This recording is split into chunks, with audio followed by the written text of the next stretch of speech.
I'm Rell. And I'm Tamara. And this is Fearful Friends Podcast. It felt weird me doing it. Because I always go first. I know, but I didn't know if you were going to do a weird Barbie thing. You threw me off. Welcome back. From what? From not being here for a week. Hi everyone. I was going to say, they're not going to miss us. I missed you because we haven't seen each other in 3 weeks. Oh, yeah.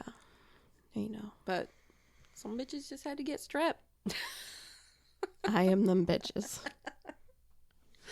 I haven't had strep since I was a child. Yeah, me too. I was telling you, the last time I got strep, I was screaming hysterically while we were in the middle of dinner.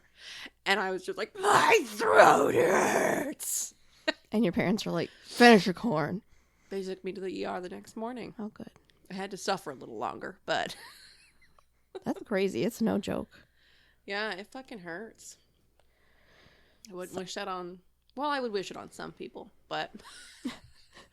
I definitely would wish it on some people. I also would. As long as they don't die. I mean... Well...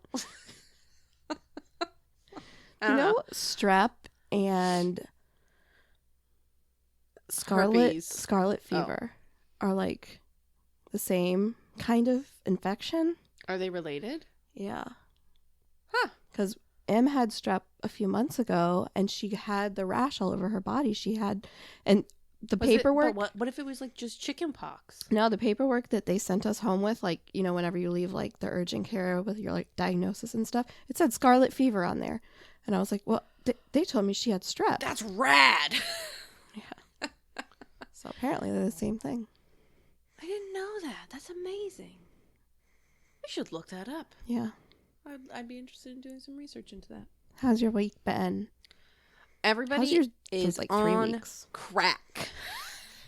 No. There's something in the air. It might be the Saharan dust. It is making everybody go fucking crazy. Yeah. I heard you... Let me talk about my incident today first. Okay. Because it's just really funny. Maybe I shouldn't. It is an HR problem. Change names. No one needs to know. This overnight guy who's already super creepy, he started this whole thing with this new guy who's only been working with us for 3 days, who's a little bit on the... I'm not sure if he's on the spectrum but he's definitely he needs some help in some places to help him get his job done and stuff like that. Mm-hmm. And this one guy got on him for not putting something back where it goes, and his response was to hug him, but he's claiming it was a bear hug. He did it violently, and this could have easily been a sexual assault. So my boss told me this. So I spaced out for a little bit. Who hugged who? So the new employee hugged the guy that told him he got all mad at him for not putting something away properly. Okay, and the guy who did the hugging, you think is on the spectrum. He's possibly. Okay. We have a lot of people like that, right, that work with us, and you just gotta give them their time. And I'm sure he didn't mean it, but this guy is obviously a homophobe of some sorts, and is automatically screaming sexual assault, and my bosses are trying to handle it the proper way, fill out an incident report, send it up the chain through HR, right? People will investigate the situation, will pull camera, all this other stuff, and just let's not get everyone in the store freaking the fuck out. Meanwhile, this guy, they switched him to day shift so that he didn't have to work with the new guy. And he spent the entire day today, running around telling everybody, did you hear what happened to me? I got sexually assaulted. And I'm just how offensive to actual sexual assault survivors. Right. Who the fuck are you? And he's just if I was a woman, this would be handled so much differently. That guy would be fucking fired. If I see him again, I'm gonna fucking kill him. And I'm just well, now that's a threat, dude.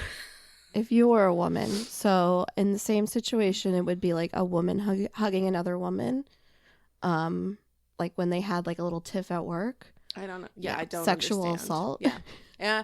Well, I don't know. It was just funny. And then like just like all the customers have just been like on something lately. Like they're all just so like mean, and all the women are bringing their children in and not supervising them at all. I had to yell at this little boy who is like, I don't know how old it is when kids learn how to walk, but this little boy was just like off on his own, and his mom was in the front of the store, and he's like climbing my shelves where I have like glass bottles of coffee, and I had to like, normally I bite my tongue because I'm like, this is not my monkey, this is not my circus, that's not my fucking kid. Right. But it's going to be your mess. It's going to be my fucking glass. So I looked over and I was just like, hey, bud, maybe don't climb that shelf. That's a lot of glass. And he looked up at me like, duh.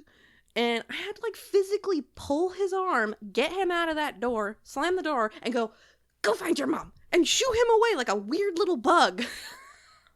Meanwhile, she's in the front of the store going, Eric, where are you? And I'm like, do you know that we live in the sex trafficking capital of the fucking country? Like, and you're just letting your child run loose in a grocery store? I am so paranoid. I guess the grocery store is like the only place I go. Like with them, but like, that's fair. I am so paranoid. Like my eyes are on her or my hand is on her. Yeah. And she's like, even though she's 6, like she's still in the cart or like holding my hand. It's because you're a good mom. I'm like terrified. How These could people just like not pay attention? They look at us like we're their fucking babysitters. And you know, if something were to happen to their child, they would sue the ass off of where I work because we're negligent for not babysitting their stupid ass child. Sorry. I also like really don't like kids. Except for your daughter, of course. Yeah. And my nieces and nephews. Uh-oh. I'm wondering if our pizza's here or not. Hold on. Let me go tell my husband to listen for the door. Are we keeping this recording? Yeah. I will burp as many times as I want. I will save that in the special file. Thank you.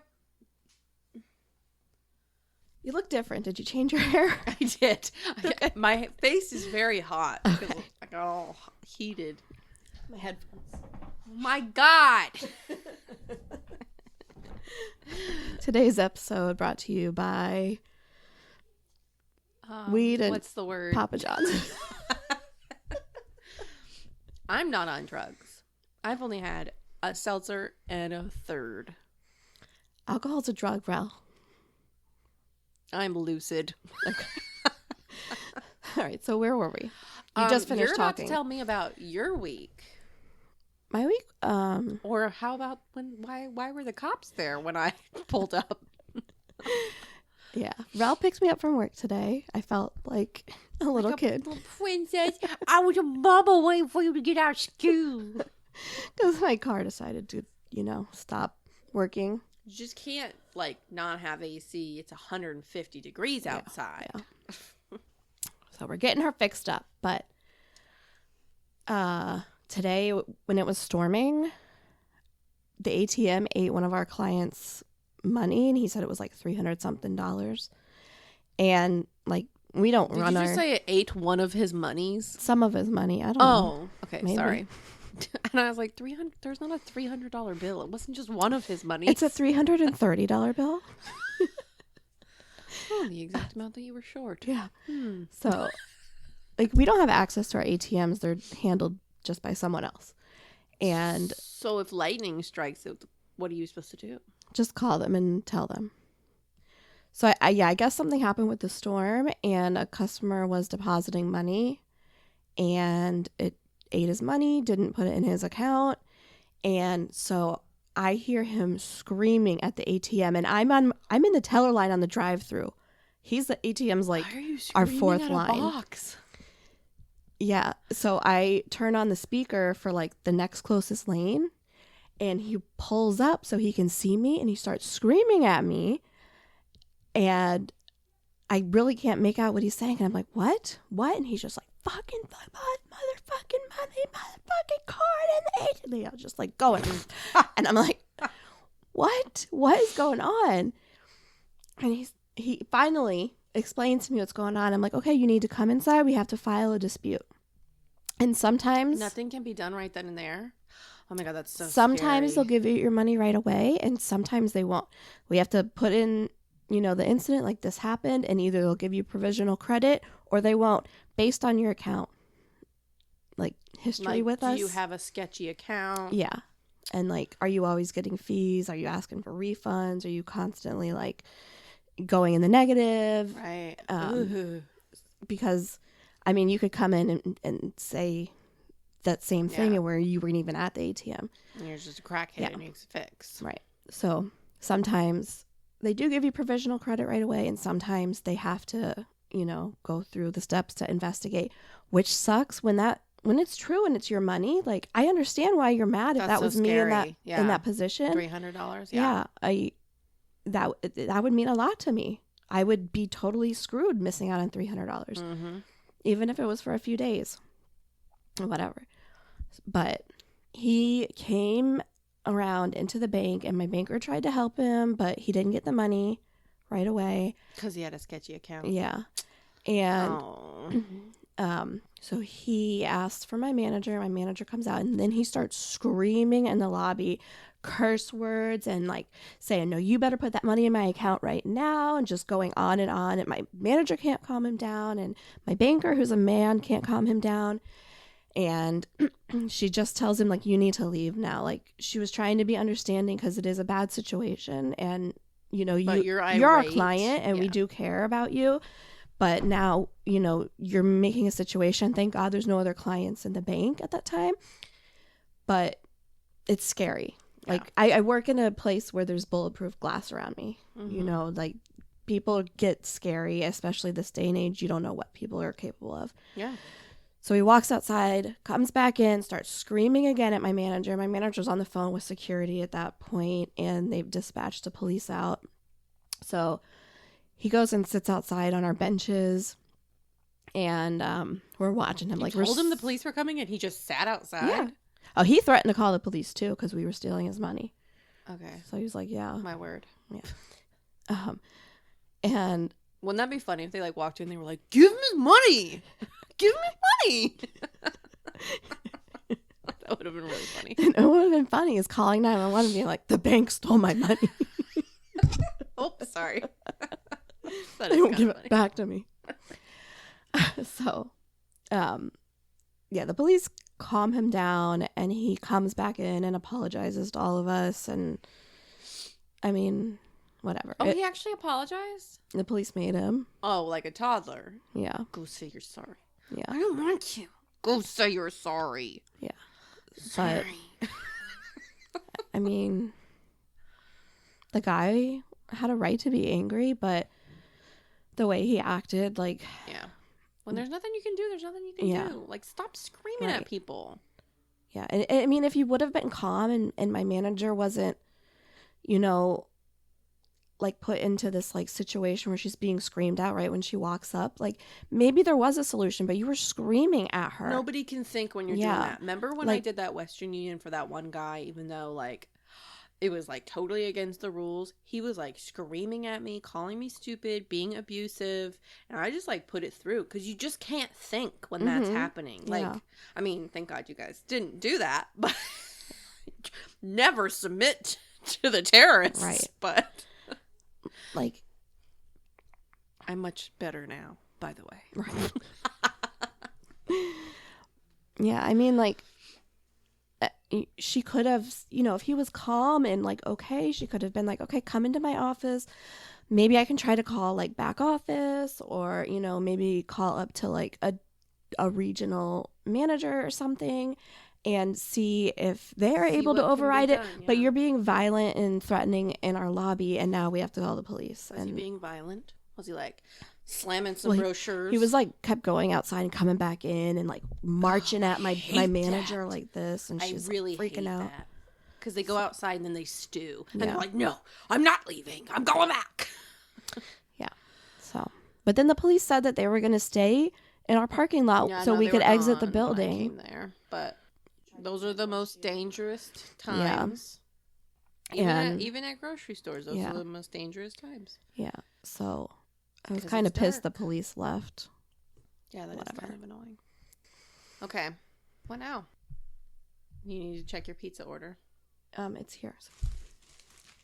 And we're back and full of pizza. Yeah, we had to take a break from 20 minutes of recording. Hard labor. Yeah. So are you ready to tell me your story? Shit. I forgot it was my turn. Yes, I'm ready.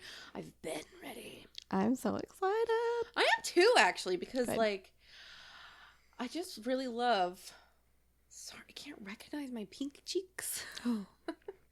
I just really love where my story takes place, and I want to go back there. And Is it Michigan? It is not Michigan, but I do want to go back there because it's cold. Is it? I mean, it's not cold right now, but... New Orleans? Yes. Is it New Orleans or New Orleans? I say New Orleans, I say but that's New probably Orleans. not right. But you know what? Everybody has a different dialect. Okay. Yeah, perfect. So, exactly. Fight me. Okay. So I'll put all the sources in the show notes because I don't feel like rattling them off right now. On October 17th, 2006. Sorry. Okay. I was going to say 2006. The year before I graduated. You're so old. I really am. It's a problem. Oh, so you probably know this because I don't know. it was all in the news. Police received a phone call from the Omni Royal Hotel in New Orleans. I just said New Orleans. I do say New Orleans. New Orleans? Anyways. I'll say it how I want to say it. Okay, yeah. Stating that a man had jumped off the roof of the building and had landed 7 stories down on the hotel parking garage roof. When they arrived on scene, it was clear that the man had died upon impact, and they searched I his... think I know what this is. I'm so I excited. bet you do. And I lost my place. And they searched his pockets to try and identify who he was. What they found was a Ziploc bag containing a note that read, "For police only. This is not accidental. I had to take my own life to pay for the one that I took. If you send a patrol car to 826 North Rampart, you will find the dismembered corpse of my girlfriend Addie in the oven, on the stove, and in the fridge, along with full documentation on the both of us and a signed full confession from myself." The bottom of the letter was signed Zach Bowen. So, I don't love this story. It's a tragic tale, but I'm fascinated by this story. But also, when we went to New Orleans, Okay. we went to this super fucking cool bar on Rampart Street. Or is it street? Or is it just Rampart? I don't know. Anyways, we went there. Super cool bar. And I was just like, man, this street sounds so familiar. And I couldn't figure out why. And like all the houses looked so familiar. And then like we ended up walking down the street a little ways and then crossing over the street. And if we had just kept walking instead of crossing over the street, like 3 houses down would have been this murder house. Oh, God. Okay. Yeah. So whatever. I mean, yeah, I probably would have gone if it was even open then. I'm not sure. Anyways, here we go. Zach Bowen was born May 15th, 1978 in California and was known by many as just your average American boy. He was charismatic, charming, and left an impression on everyone he met. In Zach's senior year of high school, he began struggling with his mental health and dropped out of school and decided to start fresh somewhere new. So for a change of scenery, he decided to move to Washington where his dad lived. His parents were divorced. His dad was more of a buddy figure than a father figure. So, I mean, whatever. I wasn't there, but that's just like, that's what I got from everything I was reading. Basically, to start off them living together, he was just like, hey, let's take a fucking road trip, which does sound kind of cool, but at the same time, whatever. It was very party heavy road trip. So, and how old was he? He was 18 at the time. 18. Okay. Yeah, he was a senior, or he had just dropped out of high school. I think he was 18. Yeah.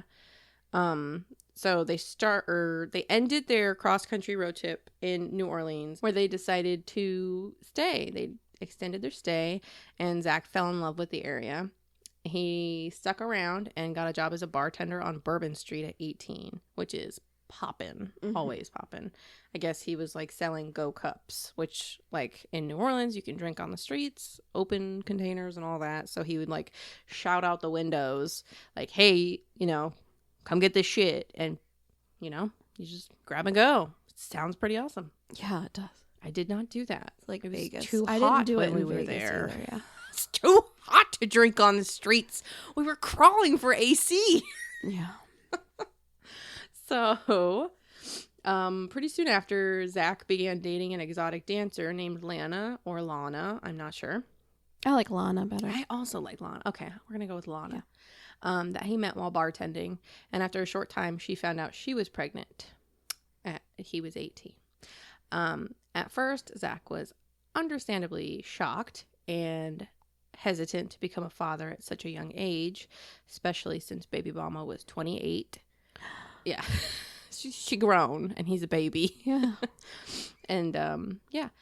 Lana also wasn't sure if she wanted Zach in her life as the father of her children, but you know, she didn't even tell him his son had been born until the son was 2 weeks old. But then I guess she had like reached out to a friend of a friend to like let him know. And then they finally met. And once Zach had finally met his son Jackson, he decided to stick around and give their relationship a shot, and he proposed to Lana. They were married and were expecting their second child, so Zach decided to join the army to better support his family. Zach's stint in the army at first was fine. Like, he was the life of the party. He was always making cocktails for the guys and just like having a good time.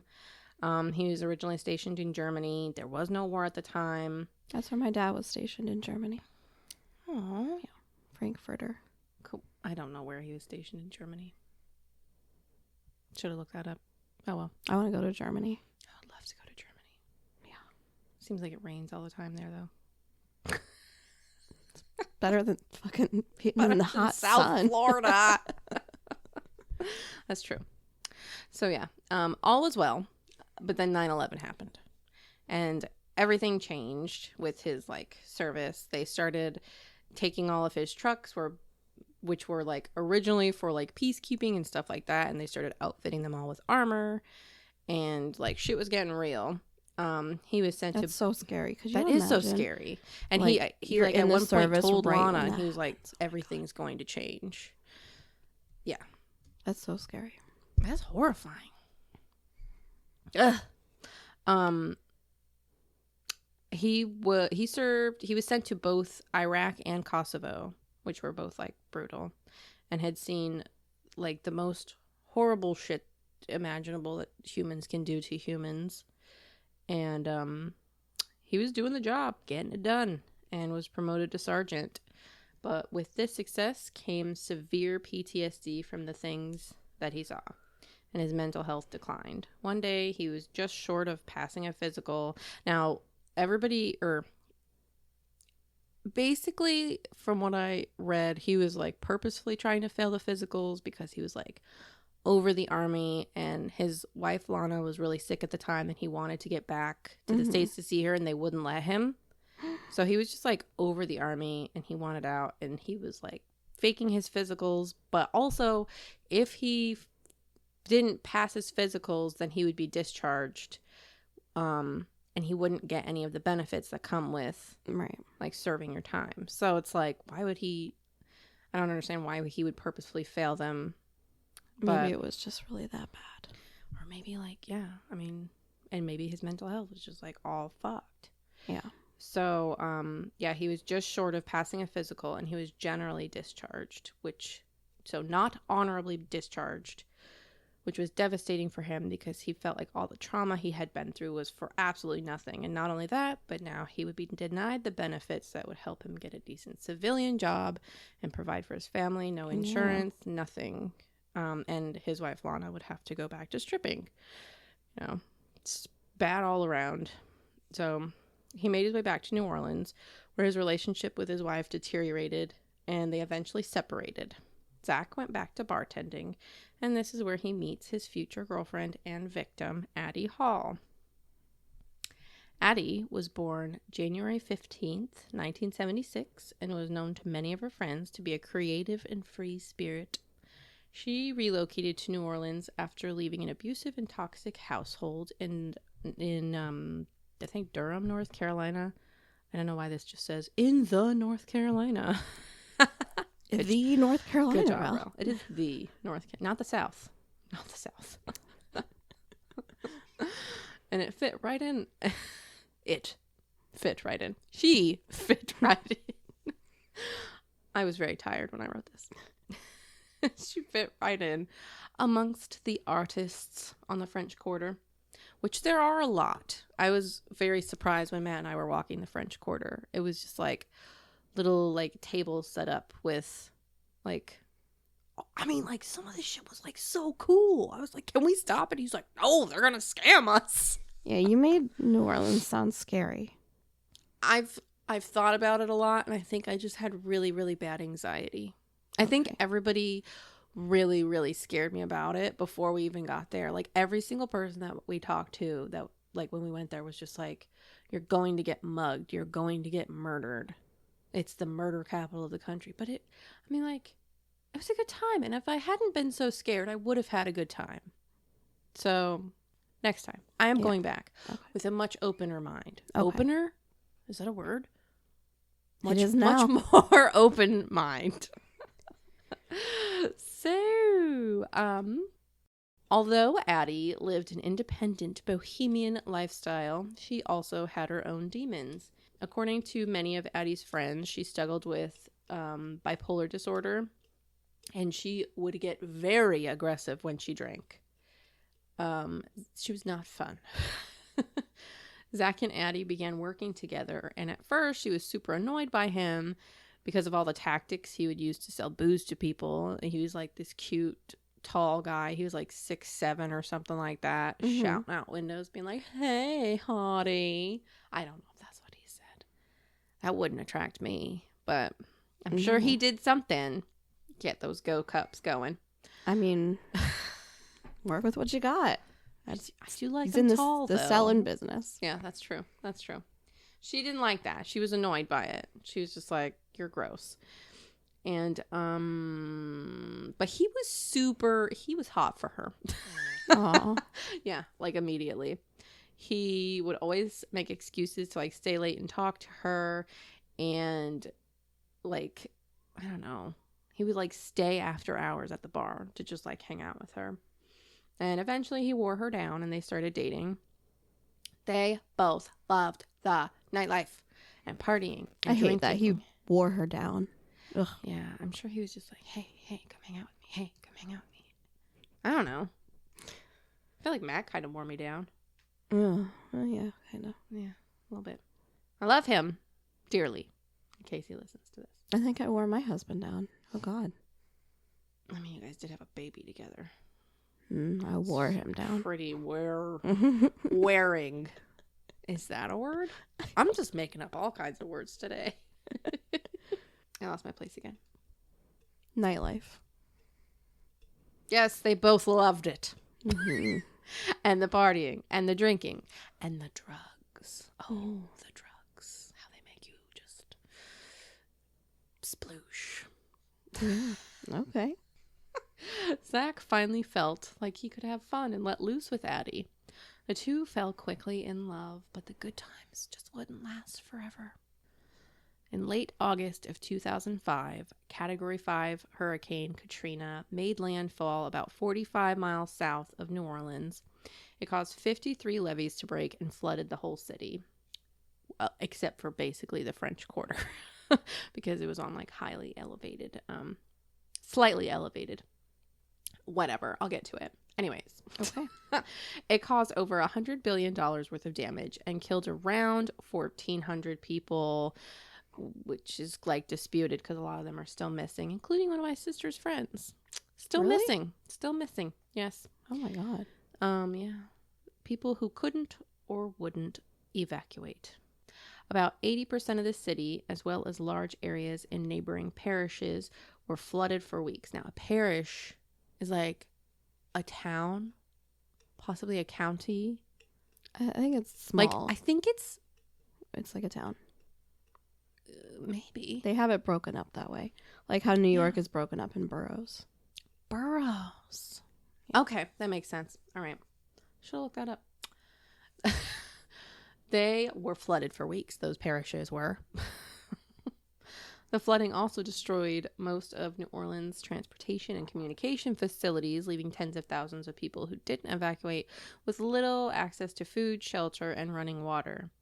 Now, despite being strongly advised by friends, family, and officials, Zach and Addie decided to stay behind and ride out the storm in the French Quarter, which, as I said earlier, sits slightly above sea level, and was spared the worst of the destruction. Even so, just a short distance away, there were bodies floating down flooded streets. Oh Legit. Isn't that wild? And in the post-apocalyptic chaos, they fucking thrived. I cannot imagine like he's not having PTSD from the war. Yeah, he does. Like being put in that situation. He does later with the military. Like when they finally like were able to like get FEMA in there and like start putting the city back together and like rallying the rogue bandits. Yeah. He was very much so triggered. They were stranded with a small community of people who stayed behind with no electricity, no heat, or no air conditioning. Oh my God. And also no running water. And but I'm more worried about the air conditioning. Right? And it's sticky. It's summer. It's sticky. It's the worst of the summer. It's August. Yeah, I know. Tamara has a very disgusted look on her face. I had to put myself out of my misery, honestly. You'd be floating down the river with the rest of them. I have a box fan right over there. That's just so that I can hold my dress up like this. Just flashed me your vagina. I have underwear on. Yes, I have underwear on. I don't know. I just blacked out. I have a fan at my workstation on the bottom under my desk so that it can blow air on me. And then I also have another one for my face. And I'm in an air-conditioned building. I could never have air conditioning. No, it's a problem. That's why I'm so scared of like a big hurricane coming through. I don't know how I would do. I would just get so angry, and then I have to go to work like that. Yeah, I remember I worked at Winn-Dixie in like 2005. And that's when we had... Oh, that's when Francis and whatever the fuck came through. So they had Katrina, and then Francis, George, Melanie, all the other ones came through. Right. Susan, Marissa, Jorge. It was like 3 in a row. It was like, definitely Francis was one of them. So everyone was just going to work just to be in the air conditioning because they had... A storm named Gary never hurt anyone. Sorry, Tamara.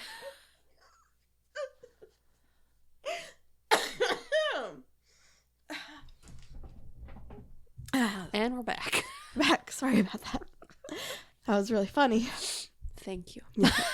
You did a funny. I don't do many. Carry on. Sorry.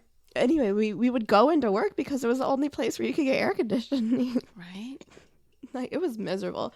You could, like, take a shower in cold water if your water was running because as long as your water system didn't get destroyed by the hurricane.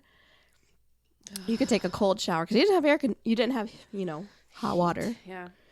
And then you would just, lay there wet. Hope you have a generator running a fan somewhere. No, I just lay It was there horrible. And die.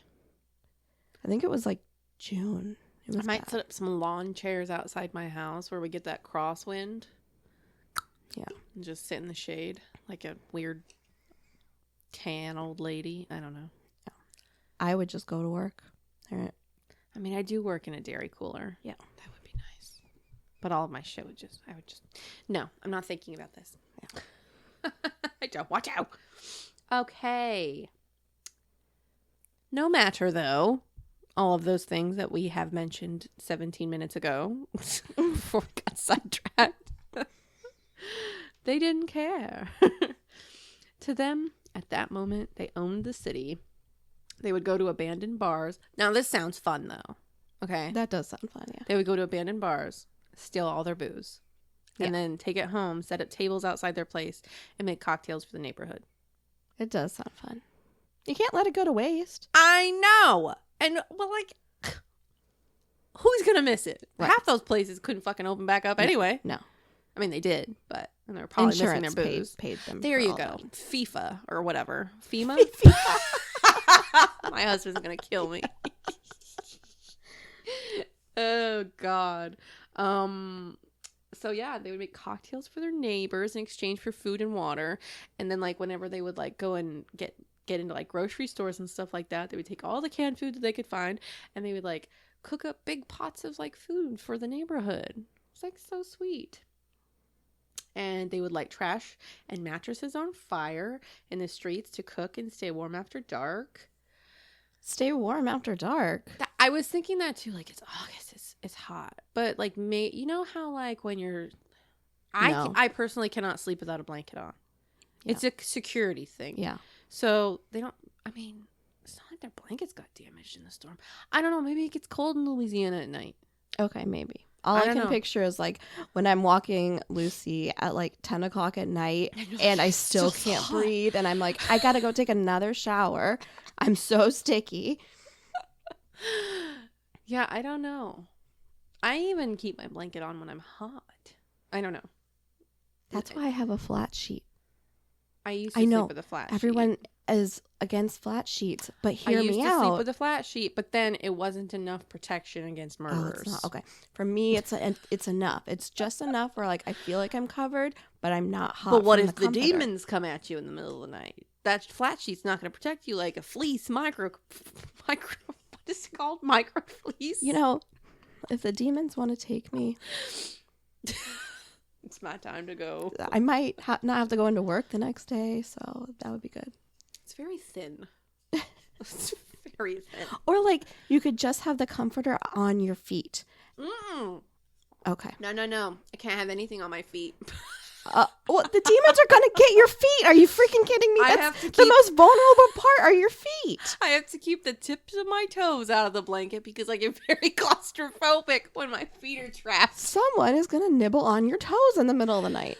Don't tell me that. I know, because sometimes I'll wake up from nightmares and be like, oh, I got to cover all my feet. And then I go, oh, I can't breathe. I shit you not. One time I was sleeping over. Are you about to tell me a weird toe story? No. I was sleeping over at a friend's house and I was so hot that I took my feet out from underneath the blankets and I felt something rub their fingernail up the bottom of my foot. It was so scary. I do that to Matt to wake him up because he hates it so much. Nobody was there. It was so terrifying. The one time was... Are you sure nobody was there? Maybe somebody was under the bed. If someone was under the bed, that would be terrifying. Well, it was a stranger's house. Me and my friend... That's terrifying. That was the scary thing. Someone touched my fucking foot. Maybe it was her weird brother who likes feet. No, she's an only child. I don't know. Maybe it's a brother you didn't know about who they chained in the basement. There's no basements in Florida. He's an attic boy. Oh, she lost her spot again. I sure did. God, what were we talking about? Mattresses. Yeah. Duh. Jesus Christ. So, their lifestyle in the weeks after the storm even caught the attention of the media, where they were dubbed the king and queen of Hurricane Katrina survivalists. But eventually, very slowly, the city started to get back on its feet again, and for the most part, life started getting back to a sense of normalcy. Which sucks. Like, my favorite part of a hurricane is, like, if we get to take any time off at all, even just like a day. Yeah. Just a day of like, I'm getting paid for this. Just it's like a snow day. It's like, yeah. But then we have to go to work the next day. Yeah. And it's still kind of stormy out. It's scary. Yeah. But, you know, I understand, like, you don't have to go anywhere. You don't have to do anything. It's a break from real life. It's like when we were in quarantine for COVID. I know we still all had to work. I was like, but, who? Me and you had to work the whole time. I actually had 2 weeks on, 2 weeks off. You can't tell my mouth was full. I'm flicking Tamara off. And I was working overtime. that went for like 4 months. I was like for 4 months. I would have 2 weeks off. Did you work at the bank at the time? Yeah. Damn, they really took care of you guys. Yeah. It's the good old days. Yeah. And then also our lobby wasn't open. We were only drive-through. And Pause. Go ahead. Carry on. And the roads were empty. And I missed the nobody roads was being in empty. the stores. Gosh. Well, what are you talking about? Everybody was in the stores. Well, I wasn't actually in the stores. I think that's the thing. That's when I realized how helpful curbside delivery or curbside pickup is. I don't have to go in grocery stores anymore. I don't have to go in Walmart. Thank God. I like to see all my options. I don't. And I don't trust anybody. I just return it. I'm never going to go back to return stuff. Half the time, you don't even have to. You just do it in the app. Say whatever was wrong with it, like it was rotten or it was old or whatever. It was the wrong item. And they just refund it. Really? Yeah. I'm still not doing it. It's I not mean, worth but it then for you me. don't have your item, but whatever. Yeah, I don't have my item. For me, it's worth not having to go into Walmart and see the just Well, I don't go to Walmart. bad humanity. It's not savings at Walmart. Their stuff is kind of expensive. You gotta Well, I shop can afford it. BOGOs. And shop at Aldi. I would if someone would keep me out of that damn aisle. Stay out of the aisle. I Have some self-control. Don't have self-control. And My did you know self-control Aldi's has curbside pickup? That's is- how I got the wine for my wedding. is not going into Aldi. That's my self-control. But you can go wild. Like, if I go wild at Winn-Dixie or Publix, I'll spend $180 and have only a half a cart of stuff. Yeah. I can get a full cart, and that's me going wild. I've gotten 18 different kinds of cheeses, and I'm walking out with only $80 spent. Oh, man, they have really good cheese at Aldi. I mean, like, I'm not getting the fancy stuff, but, like, Oh, I am. it's so cheap for that cheese. And I eat a lot of cheese, man. I'm a crackers and cheese girl. Yeah. Especially now that I've started doing edibles. I need something to munch on that's not too wet, not too dry. It sounds disgusting. Let me find my spot again. Normalcy. Okay. Thank you. You're welcome. Neither Zach nor Addie, being proper, were ready for the world to go back to normal and start paying bills again and having jobs and responsibilities. And not only that, but the military presence after Katrina was triggering Zach's PTSD, and he was suffering from like severe mood swings and headaches and just like kind of downward spiraling. And it seems like this is where the honeymoon phase ended for them. The couple's relationship began to deteriorate. They were constantly chasing that high of what like post Katrina had given them, and they were both using extraordinary. My eyes just crossed. Yeah. Oh, I lost my place again. Please cut that out. They were both using extraordinary amount of drugs and alcohol, and as a result, were arguing constantly because if we remember, am I okay? I remember. You remember? I remember. If you remember when I said at the beginning, Addie was a scary drunk. She was not great. I didn't. And they were remember also thinking. using lots of coke and stuff. So, not awesome. Their fighting became more explosive and started becoming physical. Am I okay? Physical? I like physical. Physical. Okay. Now, this was Addie being physical with Zach. Okay. Because from all accounts, he was a little lovebird and he would never lay a finger on her. After several months of this toxic, abusive craziness, the breaking up, the getting back together, being kicked out, reuniting, breaking up again, the vicious cycle of the ups and downs, Zach was ready to end the relationship and walk away. But that wouldn't work for Addie. She needed a new place to live because they got evicted from their previous apartment because of all the drama. But she didn't have any money to cover any of the expenses, the first and security payments. So she convinced him to try again with her. Maybe a fresh start in a new apartment will do them some good. And once again, he agreed. They began shopping for apartments and found one they could afford at 826 North Rampart. And fun fact, the apartment was upstairs above I'm going to hurt myself. Not a virtual, a spiritual. Above a spiritual voodoo temple. Listen. What if? Linda. Virtual voodoo. What? I'm sorry. I'm a little bit high. I know. This is hard for both of us. And I'm not high. I just can't read. The apartment is upstairs above a spiritual voodoo temple. The same one that blessed Nick Cage's marriage to Lisa Marie Presley. That one. Small world. Yeah. I know. It's wild. That's all. It's so funny because Matt was like reading me an article yesterday about Lisa Marie Presley, and I was just like, oh, did you know she's married to Nick Cage? And he's like, first of all, they were divorced a long time ago, and second of all, she's dead. So that shows you how much I know about their relationship. I love that you just had the tea ready for you. He's like, actually, you are so slow because I don't follow anything pop culture. I don't care about celebrities or what they're doing or who they're married to. No. He's just like all in it. Hold up. Listen. Get it straight, Rell. So I guess that fun fact really doesn't matter because they're not together anymore. So maybe the voodoo queen cursed them. I'm not sure. Although it was said that the voodoo queen was nice. I also don't know if I should call her a voodoo queen. Okay. Am I going to get cursed? Oh, It's already happened. She's very nice. She's a good voodoo queen. Person. Please don't curse me. If you're still alive. I don't know. Apparently everybody's dead around me. I'm sure she'll listen to this probably, yeah. I'm sure that she hasn't already listened to the first 78 podcasts about this story. So, a new abode for the lovers who are giving it another go. Zach paid the first 2 months of rent in advance, which was rare because this was post-Katrina and nobody had that much money up front.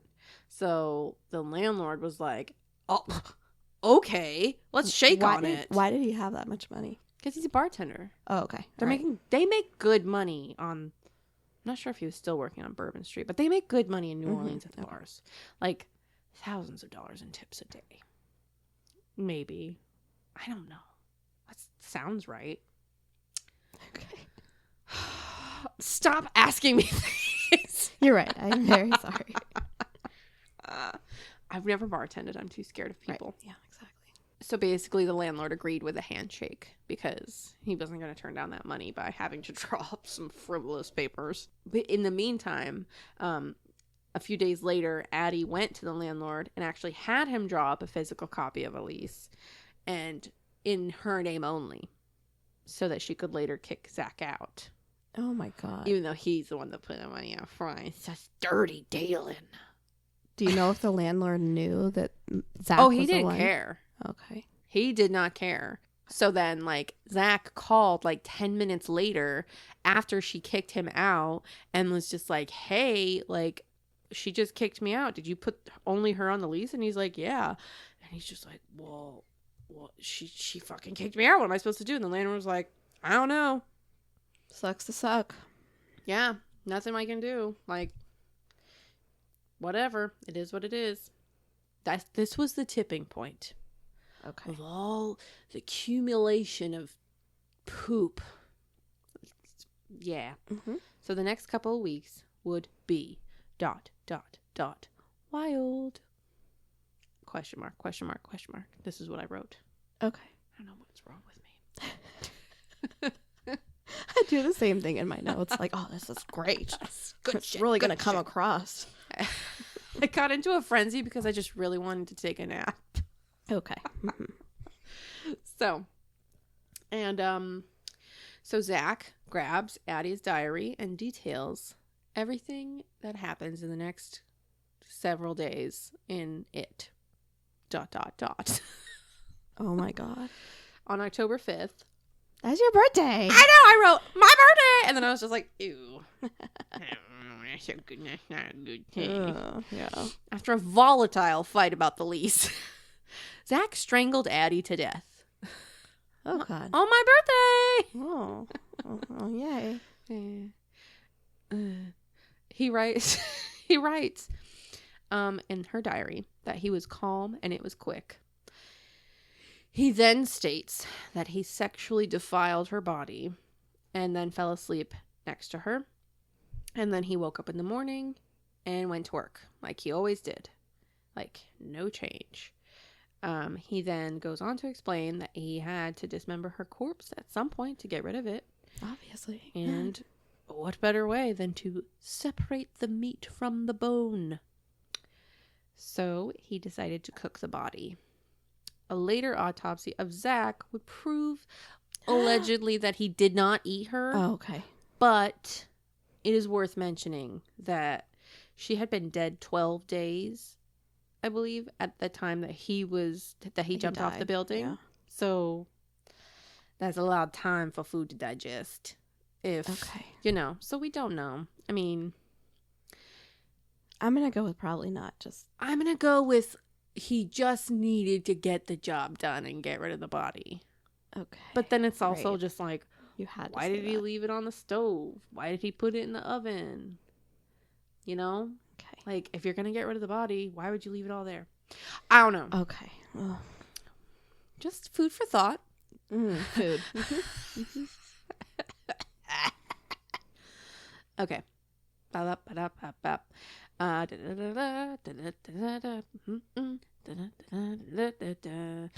Enough time would have passed.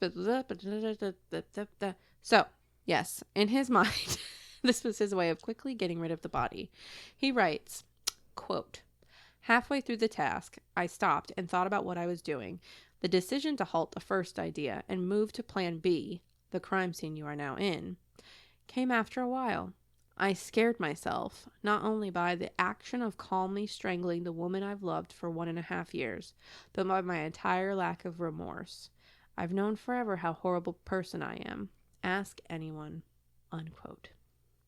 During this time, Zach's friends started to say he was acting strange, and they would ask where Addie was, because they were supposed to be living together in this new apartment, starting this fresh new life together, and he would just tell them that she's in North Carolina.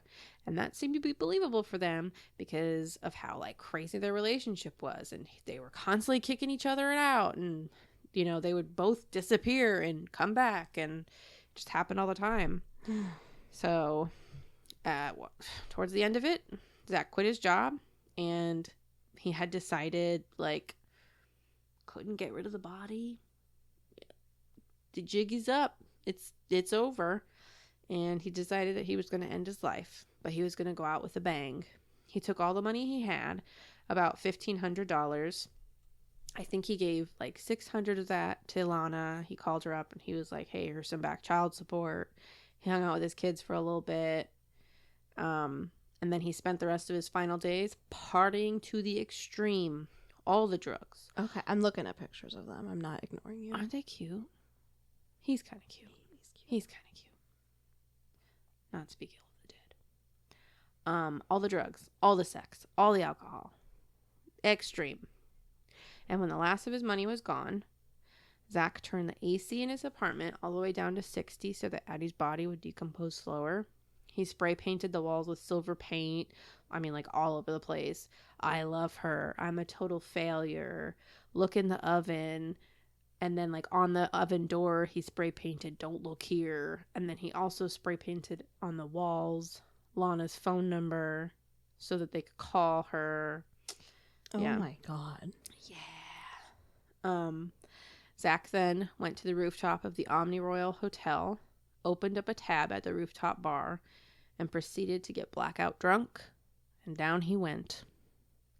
Apparently there was like CCTV footage of him, like, he had like several drinks, and then he like walked up to the edge and was like pacing back and forth, like he was kind of like trying to get up the nerve to do it, and then he just went. And the bartender, I guess they like interviewed the bartender, and he was just like, hey, this tall guy's acting weird. Like, I think he's going to walk out on his tab. And then the tab was never paid. And he was all pissed off because he was just like, yeah, the guy walked out on his tab. He was just, but he walked off the roof, dude. I know. Be a little sensitive, dude. So, you know, we know what happened from the beginning of the story. The police found the address in his pocket. They went to the apartment. They found Addie's head in a pot on the stove, with a crude haircut. Did you look up crime scene photos of this? I wish there were crime scene Okay. photos. I know you tried. I did try. Okay. At least I couldn't find any. Her feet were in a pot with her hands, and her legs were in the oven. The remainder of the body was in a large bag in the fridge, along with shaving cream and hair from her head.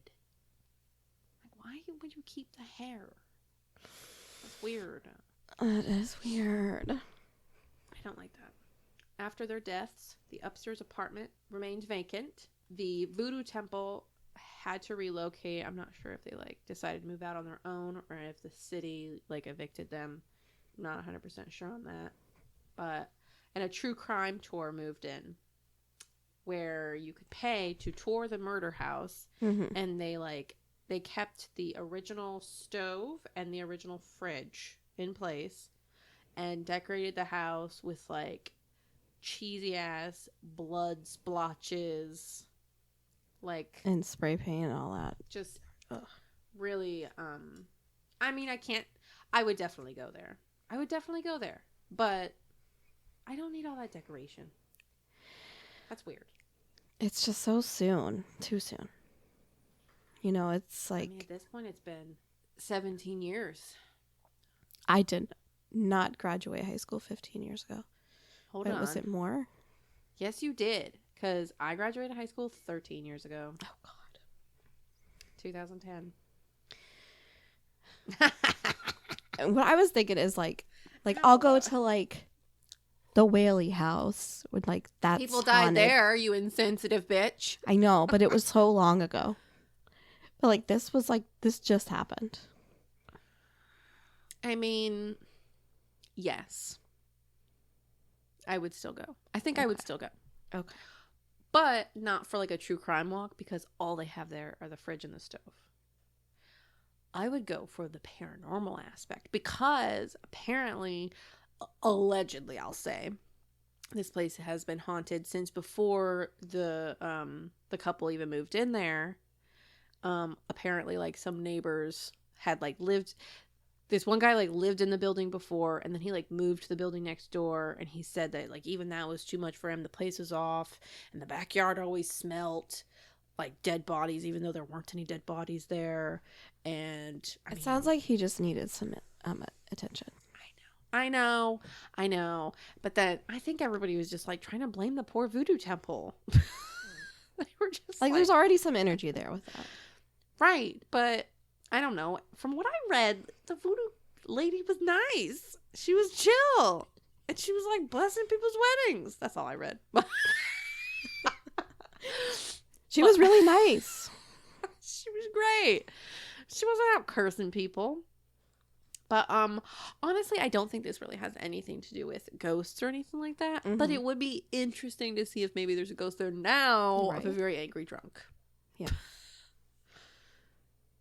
Yeah. So Addie's remains were cremated. Just to tie up the story, in case anybody was wondering what happened to the bodies.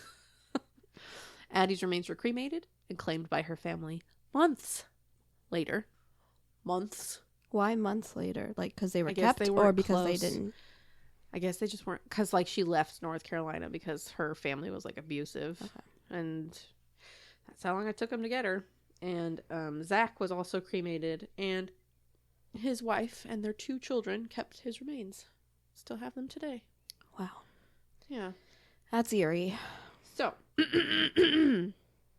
with all that being said, I'm going to quote Tamara. Marcus Parks from last podcast on the left. Okay. Mental illness is not your fault, but it is your responsibility. And if you are having thoughts of suicide, please talk to someone. The National Suicide Prevention Lifeline is available 24/7, 365 at 800-273-8255. If you are in an abusive relationship and need assistance making a plan, contact 800-799-7233. That's my good deed of the day. Well, thank you.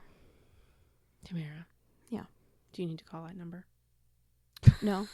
But I was thinking, I've been hearing a lot of podcasts advertising for, I think it's called Purple Heart. Hi, this is Editing Tamara. I just wanted to step in and say that program is called Purple Leash. For domestic abuse people when they're trying to like get out and get help. They can't bring their pets with them to the shelter, so a lot of reasons that's why they stay. Oh, I would stay. They stay I in would stay abusive relationships, or they don't want to leave their pets, or because they are afraid that their pets are going to be abused. So the Purple Heart, I think that's what it's called. I wish I would look. Anyway, that's it's like an initiative to help make more pet-friendly shelters. Oh, I love that. Yeah. I didn't even think about that. That's wonderful. Mm-hmm. Well, that'll be hitting the old dusty trail. Yeah. I'm going to clean up Tamara's floor because I just spilt seltzer all over it. Oh. Sorry. It's my turn next week. That means I have to write a story. You have to write a story. Do I have a story written? Sure don't know. I don't know your life. That's a good question. I wish I had worked ahead. Really cuts into my naps. I know. But it's so entertaining. Which part? I get so stressed when I have to do a story. Well, you do such a good job. Distracts me. Thank you. That's the whole point. With more misery. Mm-hmm. I'm going to do something fun next week. Okay. Okay. Rate, review, subscribe. Send your stories to fearfulfriendspodcast@gmail.com if you want. We would love it. We would. I mean, like, whatever stories you want. Nothing gross, though. I don't want any weird erotica. No, we won't. No read dick that. pics either. No. Well. I don't want any weird dick pics. They're not fun to look at. No. You could. Never mind. Anyway. Beard pics only. Oh.